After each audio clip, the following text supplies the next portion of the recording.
চাচ্ছিলাম রাসূল যে আদেশ করেছে ওই আদেশকে বাস্তবায়ন করতে হবে। যুবক, তোমাকে বলতে চাচ্ছিলাম, তোমার মডেল আজকে মেসি, তোমার আইডল আজকে নেইমার, এগুলোকে লাথি মারতে হবে। মুহাম্মদ সাল্লাল্লাহু আলাইহি ওয়াসাল্লামের পদ্ধতিতে জীবন গড়াতে হবে। বলতে চাচ্ছিলাম আল্লাহ সুবহানাহু ওয়া তাআলা ৪৭ নম্বর সূরা, সূরা মুহাম্মদ, আল্লাহ ৩৩ নম্বর আয়াতে বলছেন, কুল, হে নবী আপনি বলুন, আতিউল্লাহ, তোমরা আল্লাহর অনুসরণ করো, আল্লাহর আনুগত্য করো, ও আতিউর রাসূলা, আর রাসূলের আনুগত্য করো। ভাইজান, কথা বুঝার চেষ্টা করবেন। যেখানেই বলছে আতিউল্লাহ, আল্লাহর আনুগত্য অনুসরণ করো, সেখানেই বুঝতে হবে যে কোরআন মানতে বলেছেন। কথা বোঝা যায়? কোরআন মানতে বলেছেন। আরে যেখানেই বলা হয়েছে ওয়া আতিউর রাসূলা, রাসূলের অনুসরণ করো, সেখানেই বুঝতে হবে হাদিস মানতে বলেছেন।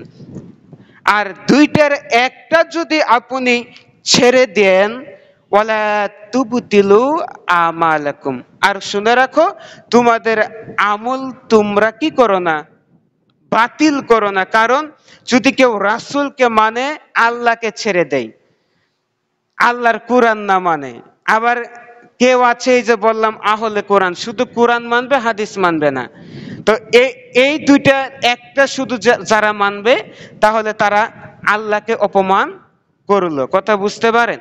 তার মানে আমাদেরকে দুইটাই আঁকড়ে ধরতে হবে, দুইটার একটা থেকে বিরত থাকা যাবে না।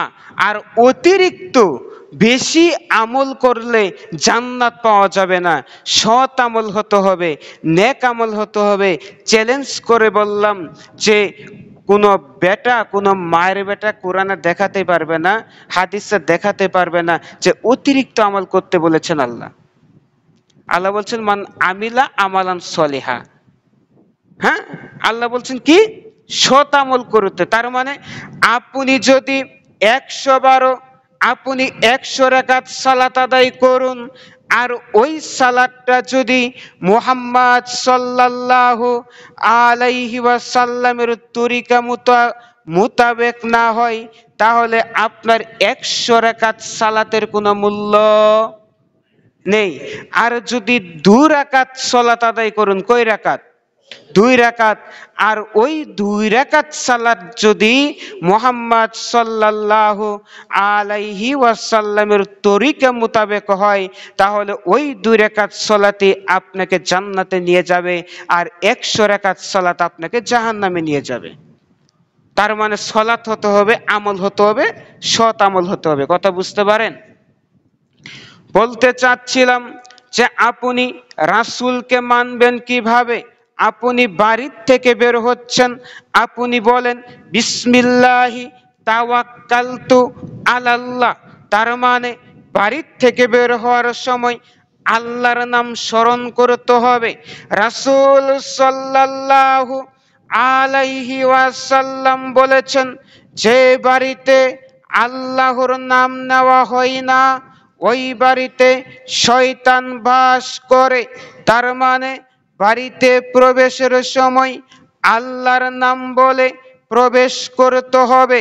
তার মানে বাড়িতে যখন প্রবেশ করবেন, সালাম দিয়ে বিসমিল্লাহ বলে প্রবেশ করতে হবে।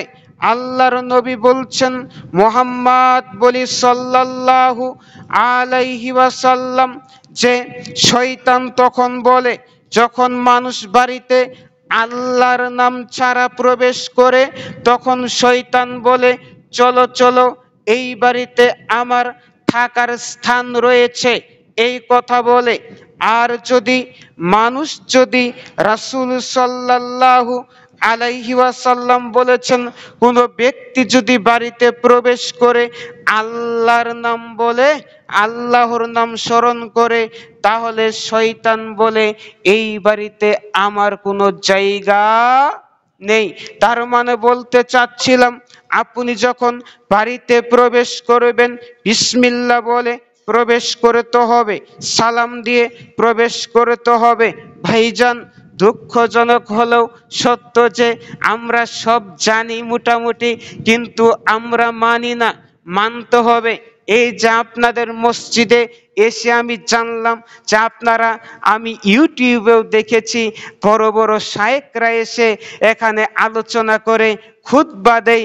দুঃখজনক হলো সত্য যে যে জ্ঞানী জ্ঞানী মাপের আলেমরা আপনারা আনেন, কিন্তু এই আলেমরা যা বলে তা যদি আপনারা শুনতেন তাহলে এত বড় মসজিদ ফাঁকা থাকতো না।